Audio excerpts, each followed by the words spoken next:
তিন নম্বর মাখরাজ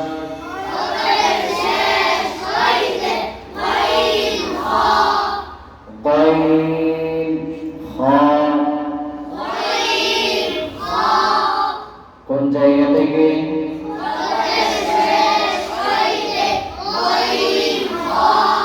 চার নম্বর মাখরাজ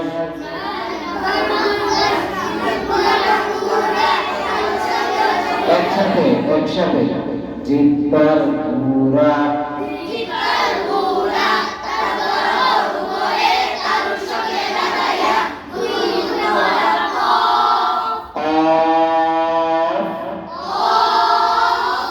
জিব্বার পুরা তালি বরাবর উপরে তালুর সাথে লাগাইয়া তারা